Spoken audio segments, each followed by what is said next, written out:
O te escondes, o te beso aquí mismo, delante de todos, susurró Iker en la lonja, mientras los pescadores nos miraban con desprecio. Álvaro ya había difundido nuestras conversaciones. Mark se escapaba a Bilbao, y yo entendí que una sola decisión podía convertir mi vida en un escándalo sin regreso. Me llamo Diego, y durante años pensé que el silencio era mi única compañía. Después del divorcio, me quedé en la costa del Axe, arreglando muebles como excusa para no hablar con nadie. Creía que si mantenía las manos ocupadas, el corazón no me reclamaría cuentas. Tenía 38 años, y la rutina era tan predecible que el mar parecía mi único interlocutor, hasta que aparecieron ellos. Todo comenzó una tarde en que el sol se escondía rápido, y yo cerraba el taller. Oí voces al otro lado del camino. Eran dos jóvenes que empujaban una barca pequeña con esfuerzo torpe. El mayor, Mark, me pidió ayuda. La madera de la embarcación estaba podrida, y necesitaba a alguien que supiera repararla. Junto a él estaba Iker, más callado, observando cada detalle como si intentara leerme antes de hablar. No tuve ganas de conversación, pero acepté porque negarles habría significado prolongar mi aislamiento. La primera reparación fue breve, apenas unas tablas cambiadas, pero volvieron al día siguiente. Trajeron consigo a Álvaro, primo de Mark. Tenía una forma de hablar rápida, con bromas que buscaban atención. Yo no lo conocía, pero en un pueblo como el nuestro, cualquier gesto se convierte en noticia. No tardó en hacerme preguntas incómodas. ¿Nunca te cansas de estar aquí solo?, dijo con media sonrisa. No respondí. Mark lo regañó con la mirada, y seguimos trabajando.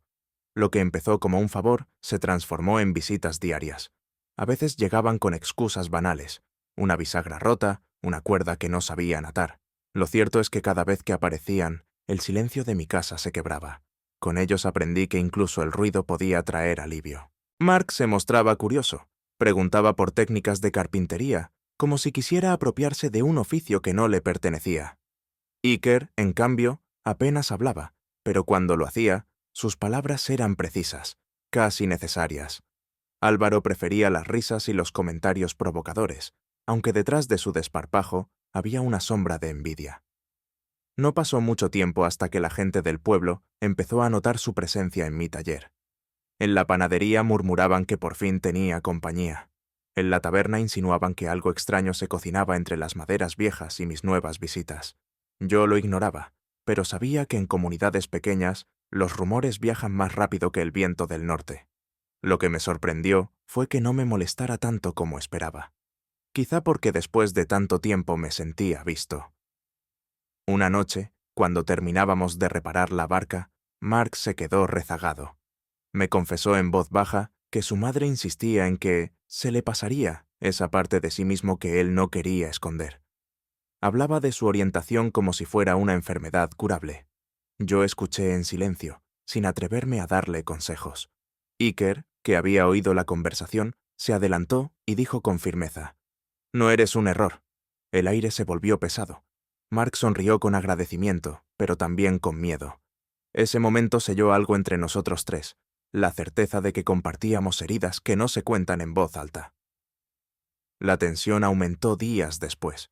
Álvaro, en uno de sus intentos de hacerse notar, grabó un fragmento de nuestra charla en el taller.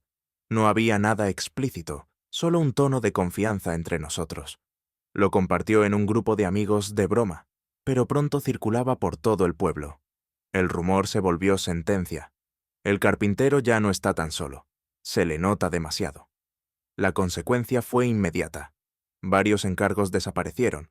Vecinos que antes saludaban empezaron a esquivar mi mirada. Mark se hundió en la culpa. Dejó de escribirme y apenas apareció por el taller.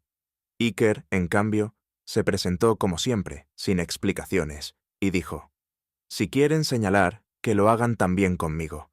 No supe qué contestar. El recuerdo de mi propio padre, repitiendo que lo nuestro no se cuenta, regresó como un golpe. Durante años había obedecido esa consigna, pagando el precio de una vida a medias. Ahora, con la espalda contra la pared, debía decidir si volver al escondite o enfrentar la tormenta. La situación estalló cuando el patrón de la cofradía me llamó para advertirme que algunos pescadores no querían mi ayuda en las reparaciones. «Mejor evitar problemas», dijo. Comprendí que el rumor ya no era chisme. Era amenaza para mi trabajo. Esa noche no dormí. El mar golpeaba las rocas con furia, como si me recordara que el aislamiento nunca había sido refugio, solo prisión. Al amanecer, tomé una decisión.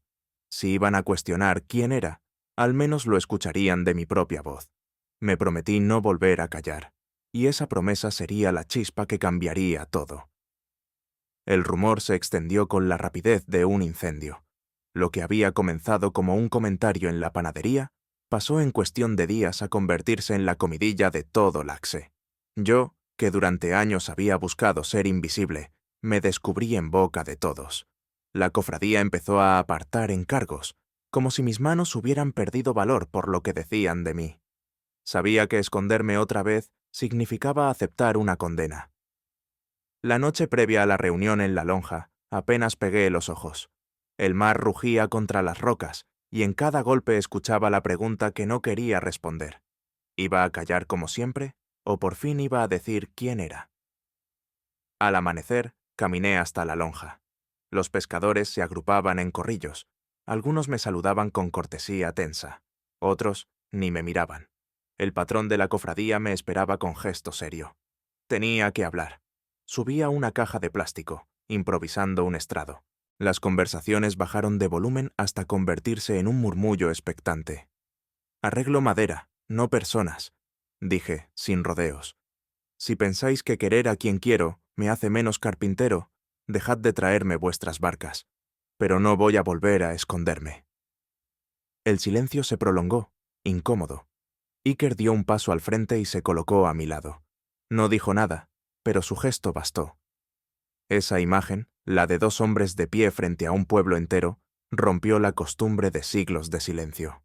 Vi miradas torcidas, pero también otras que titubeaban, como si buscaran permiso para no juzgar.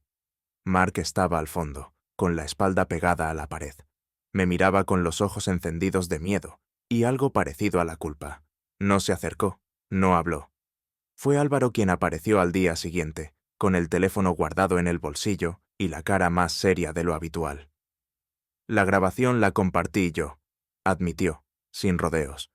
Quería hacerme el gracioso. Me equivoqué. Sus palabras no arreglaron el daño, pero al menos le dieron un nombre a la traición. El pueblo necesitaba un culpable concreto, y él lo asumió. Lo curioso fue que su confesión no me alivió tanto como pensaba. El verdadero problema no era Álvaro, sino el eco de su gesto, la facilidad con que los demás habían convertido nuestra intimidad en espectáculo. Mark dejó de aparecer durante varios días.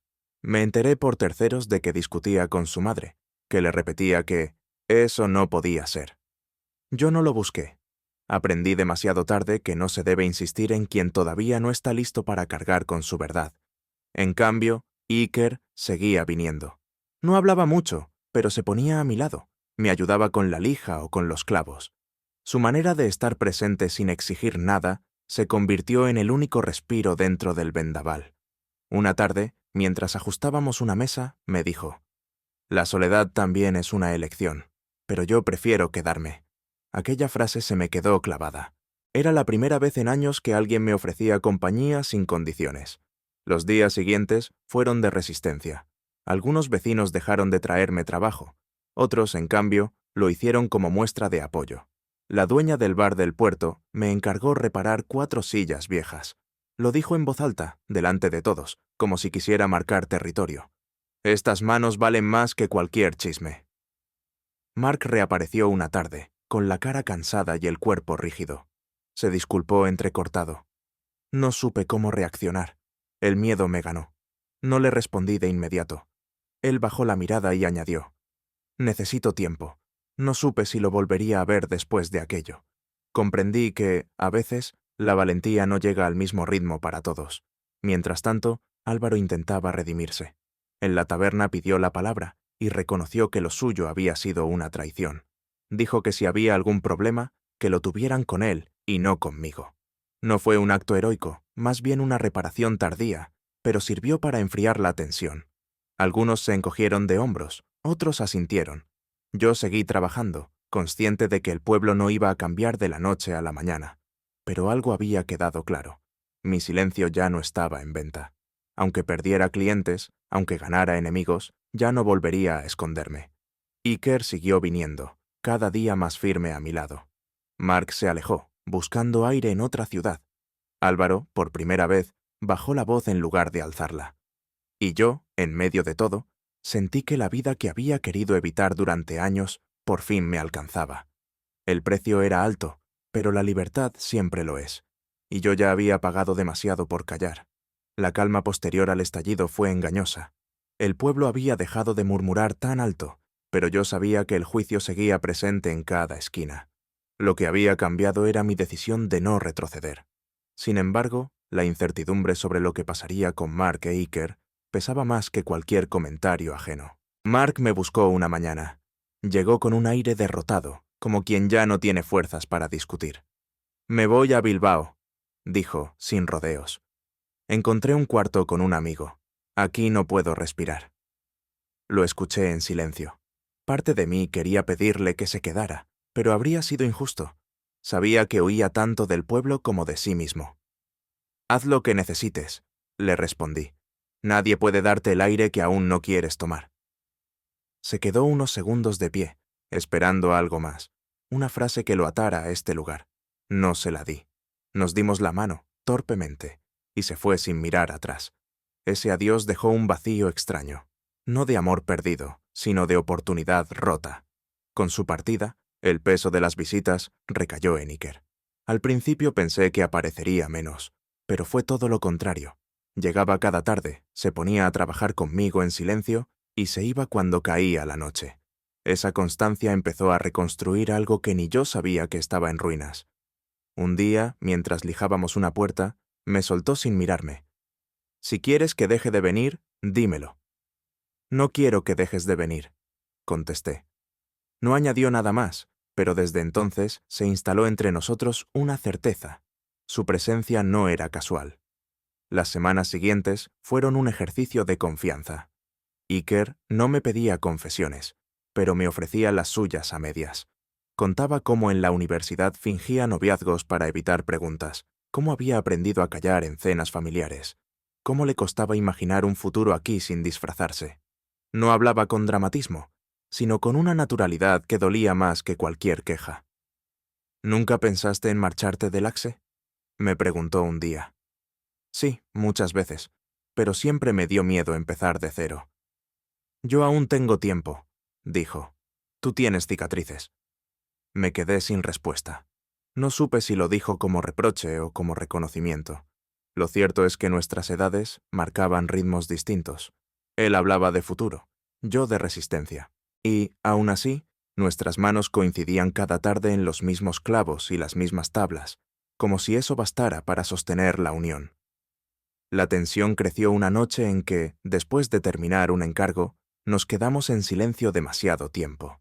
El mar rugía cerca y la brisa traía olor a sal.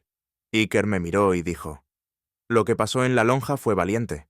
Nunca había visto a alguien plantarse así». «No fue valentía, fue cansancio», contesté. Para mí lo fue.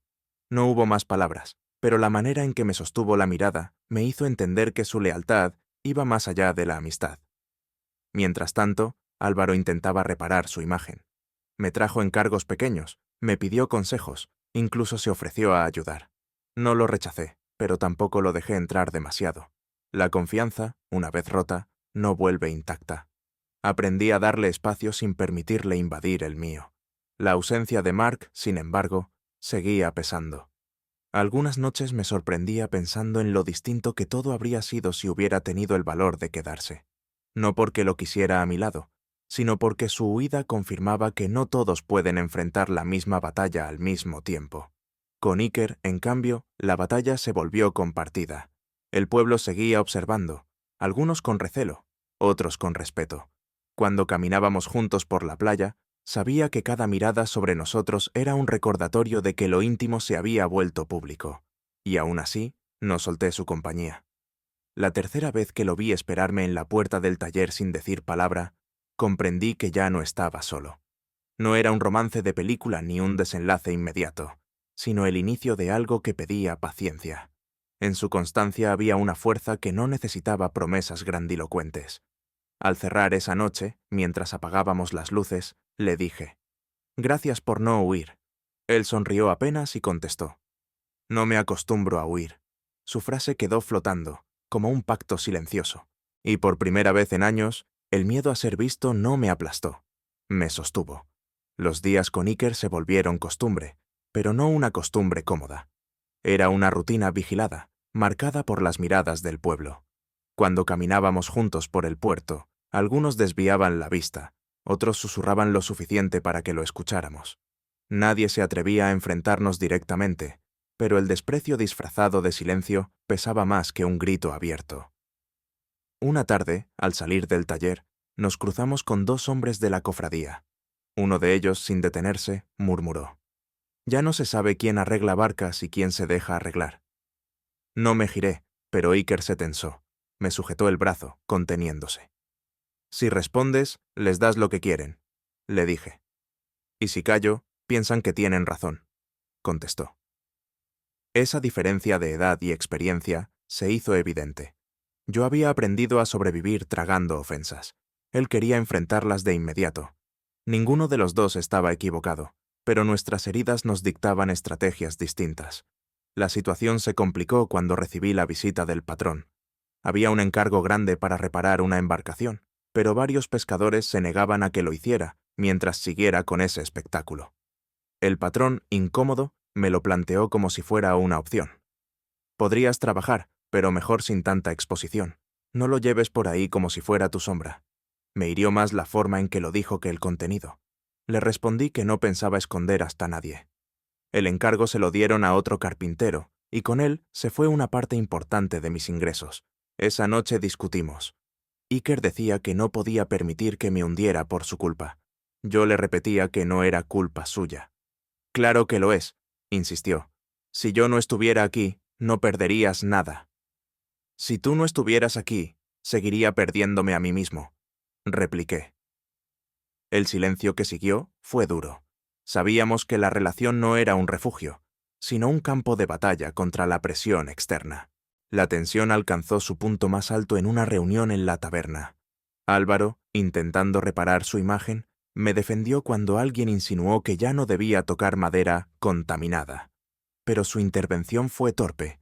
Habló demasiado y terminó provocando más risas de las necesarias. Aquella noche regresé a casa con una certeza amarga. Incluso los que querían ayudar no sabían cómo. Iker, en cambio, me mostró un apoyo distinto. Una tarde, después de otra jornada de comentarios velados, se detuvo frente a todos en la plaza y me tomó del hombro. No fue un gesto de cariño íntimo, sino de desafío público. Nadie dijo nada, pero el mensaje quedó claro. No pensaba apartarse. Yo sentí miedo, pero también orgullo. Los días siguientes confirmaron que el costo era real. Algunos clientes nunca volvieron. Otros, en cambio, aparecieron por primera vez, como si hubieran estado esperando que alguien rompiera la norma. Una mujer mayor me pidió reparar un arcón y, al entregármelo, me dijo en voz baja: «No deje que lo callen. Yo tuve que callarme demasiados años». Ese comentario me sostuvo más que cualquier ingreso.